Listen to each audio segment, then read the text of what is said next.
Welcome to the OC20, a love letter to the OC in celebration of its 20th anniversary. We're your hosts, Michelle and Seth, and if you're just tuning in, we highly recommend you start with our intro episode and then continue on your listen.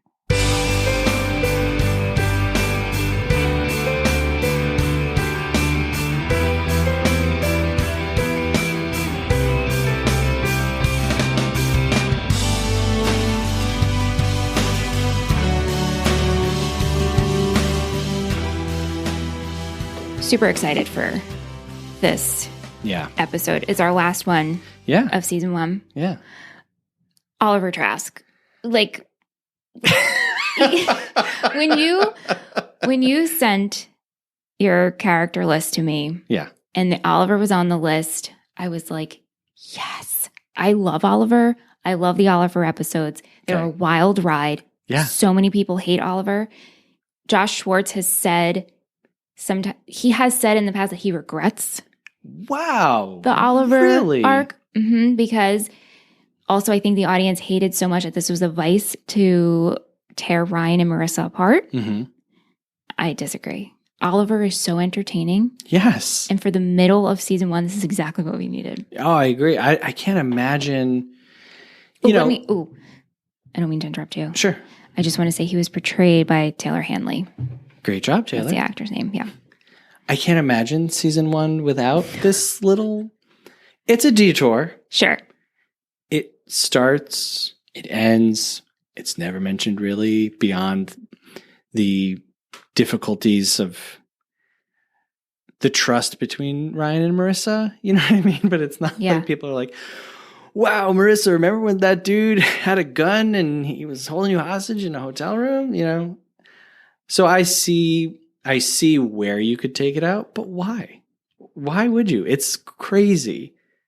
I think that this is where the show goes off the rails like the most. Oliver is the most ridiculous. And they say that. Part. Yeah, but who cares? It's so fun.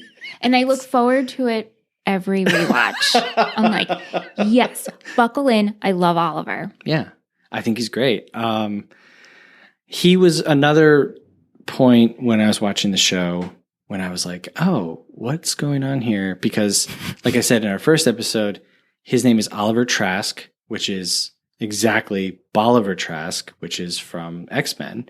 And he was a character who created the Sentinels, which are like programmed to hunt and kill all the mutants. So he's like a really bad guy. And when Marissa first meets him in the therapy waiting room, now,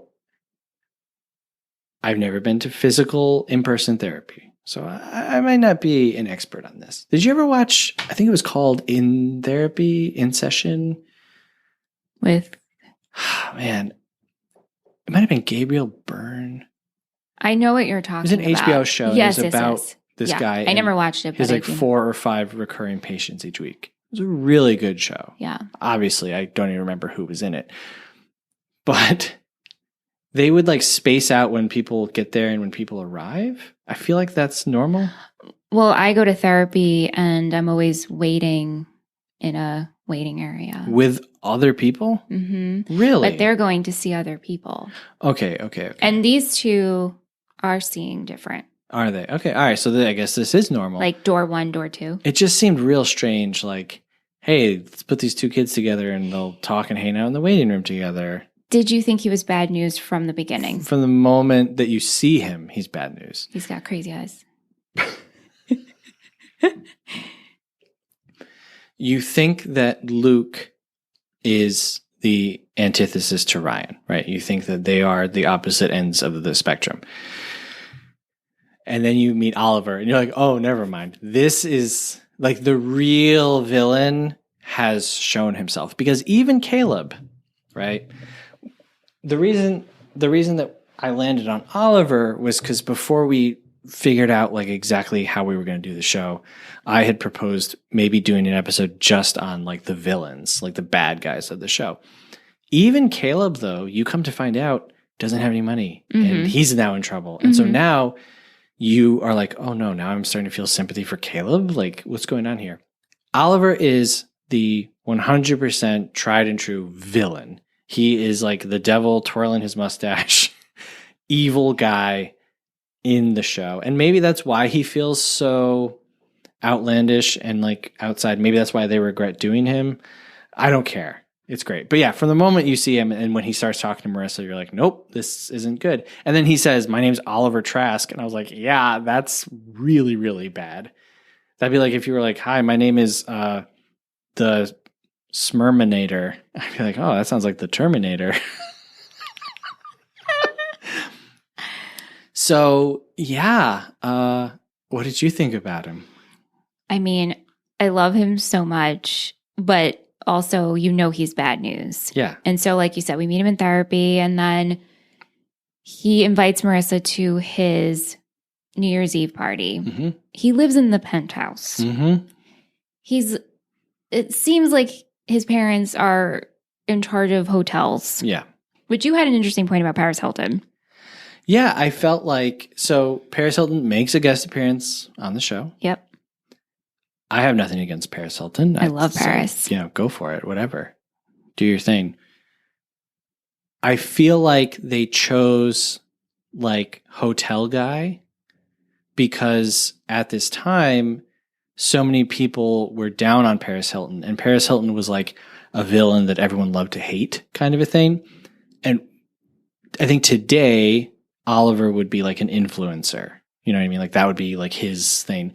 It's something that's like a signal to the crowd, like, hey, this guy sucks. You know what I mean? And so back then, he's like, hey, I'm a hotel heir. And we're like, oh, I know what you guys are like.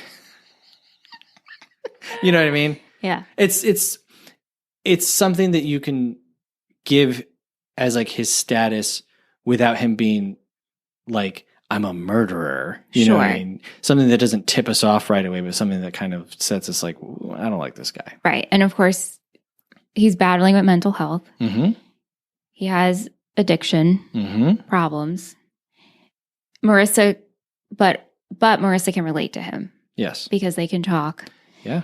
And I think when rewatching, what really boggles my mind is that like no one else can see how wildly obsessive Oliver is. I mean, the red flags are there. Yeah. No one else notices it. And of course, Ryan's noticing it because Ryan is Marissa's boyfriend. Well, Ryan is also, here's why. Ryan is street smart. Yeah. Where they are not. They're enamored with the penthouse and the this and the that. Marissa is enamored with, here's another hurt person, and I'm a hurt person, and I can help him, and we're friends. And this is, where Ryan is like, this guy's a grifter, and I know that he is. Yeah. I knew right away. Who's his fake girlfriend? Natalie Bishop. I knew right away. I know you called that. When he was like, Natalie. I was like, there is no Natalie. There's no Natalie. We don't introduce people in this show by name only. We see them and we say, hi, what's your name? My name is Natalie. There's no way Natalie exists. But then it kept going. I was like, maybe Natalie? And then I was like, no, there's no way. Until we find out that she works at the hotel. Right. And Luke finds out, he's like, oh, I got some friends up at this high school. Pacific. I have friends up at Pacific. That's the police officer trope of like, yeah, I used to work down at this precinct. I'll check around, right? But it's high school, so it has to be, yeah. Oh yeah, my buddy goes to that school. It's very funny. And the show does become a bit of a detective, like good guy against bad guy, Sherlock versus Moriarty thing with Ryan desperately trying to, no, this is what's really happening. And everyone's like, shut up, man. Get out of here. Well, also Seth is so preoccupied with his love triangle. Right. And so he's not so much, clued in. And plus, Seth never had a group of friends before. So this is all new territory. So he's like, he gets him in at the club. He gets, gets to go to Rooney. He's eating Moroccan food. Yeah. Poor Ryan in that scene. Again, the third wheel. They're all on the floor, and he's like, "Oh, where's your utensils?" And Oliver's like, "No, you eat Moroccan with your fingers, your hands." Yeah. And they're talking about Paris and the Louvre, and right. Yeah. So,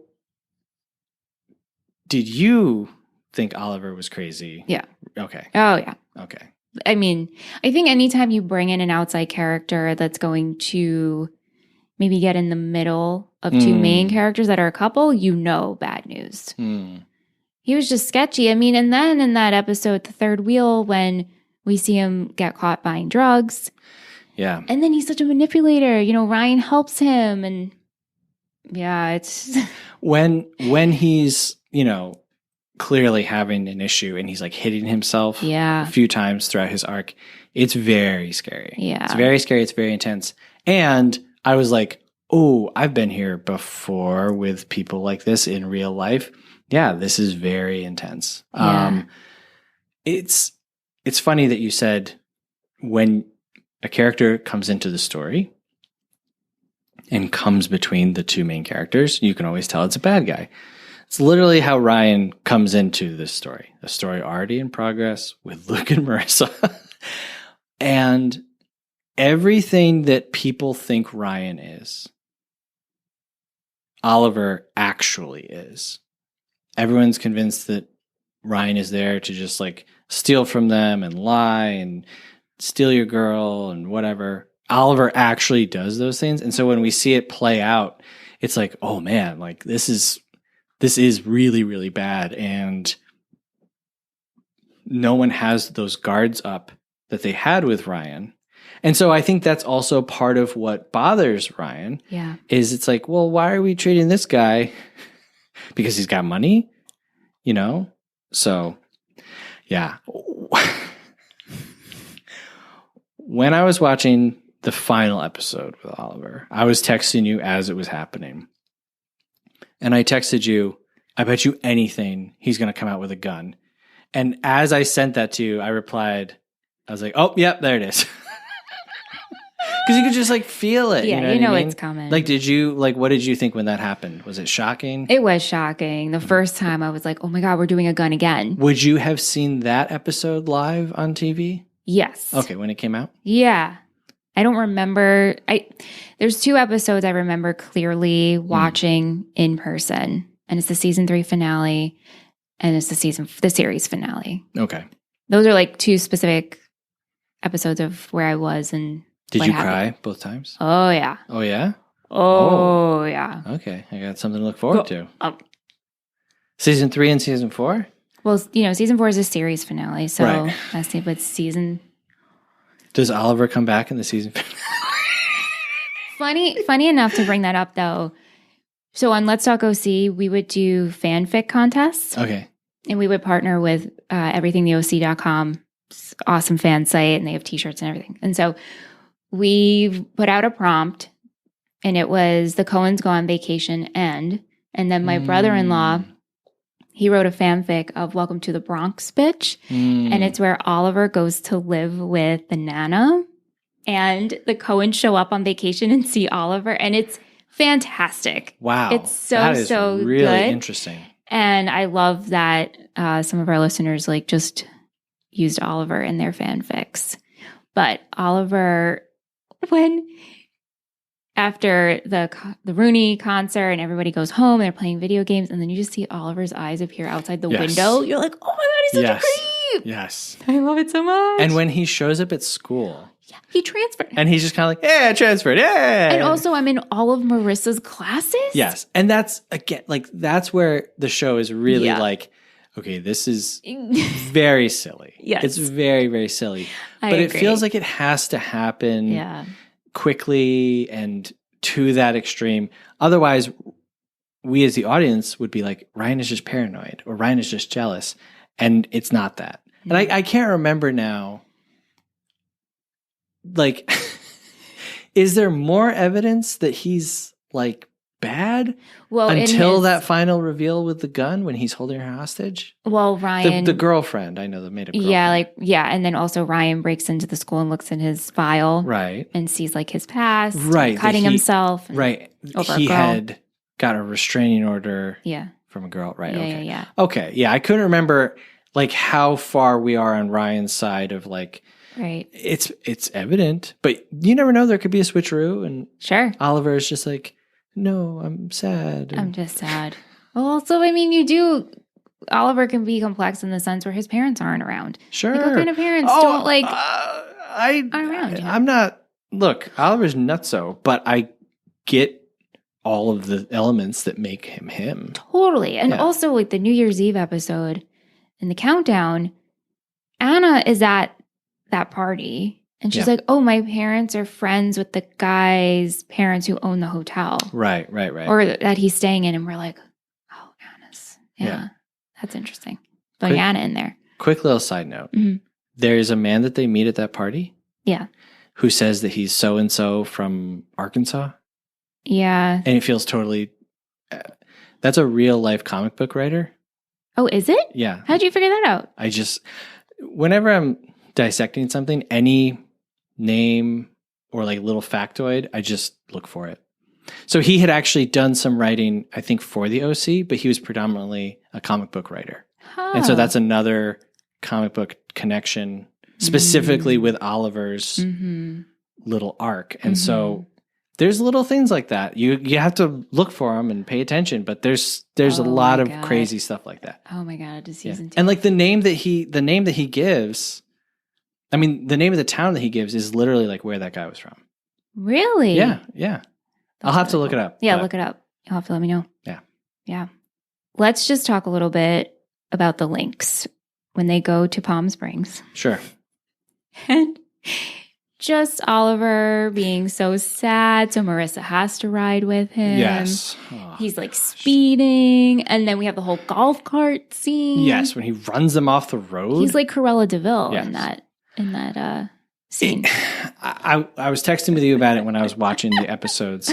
And I was like, this feels so real to when like you have a friend or like your girlfriend or boyfriend and they are like trying to help somebody and you just know and you're like powerless to help them.